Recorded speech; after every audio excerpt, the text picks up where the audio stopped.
வணக்கம். நான் ஸ்ரீரங்கம் ரவி உங்களோட பேசிகிட்ருக்கேன். இது வார பலன்கள்.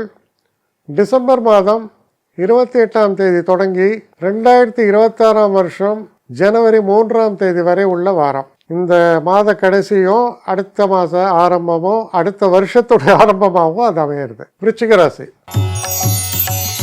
விருச்சிக ராசி நேயர்களை பொறுத்த வரைக்கும் எல்லா கிரகமும் முக்கிய கிரகங்கள்லாம் 2ஆம் வீட்டில் இருக்குது. அப்போ இந்த வார தொடக்கம் எப்படி இருக்கும்? ரொம்ப அமைதியாக தொடங்குவீங்க. ஏன் இந்த அமைதி?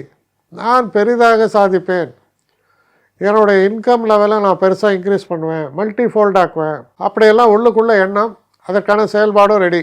அப்போது நிறைகுடம் தழும்பாதும்பாங்க. அந்த மாதிரி ரொம்ப அலட்டிக்கவே மாட்டீங்க.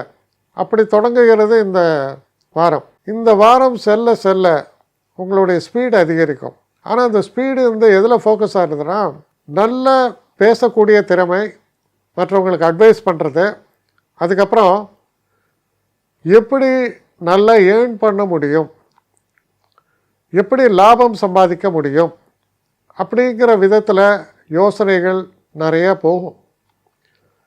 அது போன்ற ஒரு வாரமாக இது தொடங்கி இந்த வாரம் முடிவடையும் போது இந்த வருடமும் தொடங்குவதால் 26ஆம் வருடம் தொடங்குவதால் ரொம்ப ஒரு கான்ஃபிடெண்ட்டாக 2026 ஃபேஸ் பண்ணி வரவேற்கிற மாதிரியான ஒரு மூடில் இந்த வாரம் உங்களுக்கு அமைகிறது. என்னை காண்டாக்ட் பண்ணணுன்னு நினைக்கிறவங்க ஸ்ரீரங்கம் ரவி 1@gmail.com ஒரு முகவரிக்கு உங்களுடைய இதை அனுப்புங்க. கட்டணம் உண்டு, அதோடைய விவரங்களை நான் உங்களுக்கு அனுப்புகிறேன். ஆனால் நான் இன்றைக்கி மேல் அம்சம் இன்னும் பதில் வரலையே அப்படின்னு வருத்தப்படாதீங்க.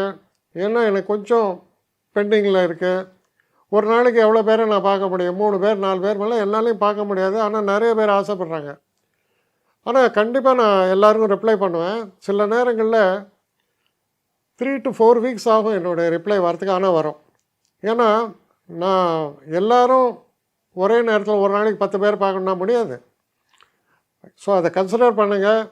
நான் நிச்சயமாக ரெஸ்பாண்ட் பண்ணுவேன். இதில் இந்த கல்யாண பொருத்தங்கள் போன்ற விஷயங்களை ஓரளவுக்கு அவசரமாக பார்க்கணுன்னு நினச்சா அதுக்கு ஓரளவுக்கு ப்ரையாரிட்டியும் தரேன். அதனால் கொஞ்சம் பொறுமை காக்க வேண்டும். கொஞ்சம் டிலே ஆகிறதுக்காக என்னை மன்னிக்கணும். ஆனால் ஐ மீன் ஹெல்ப்லெஸ் சுச்சுவேஷன். அதனால தான் நிச்சயமாக ஐ வில் ரிப்ளை யூ.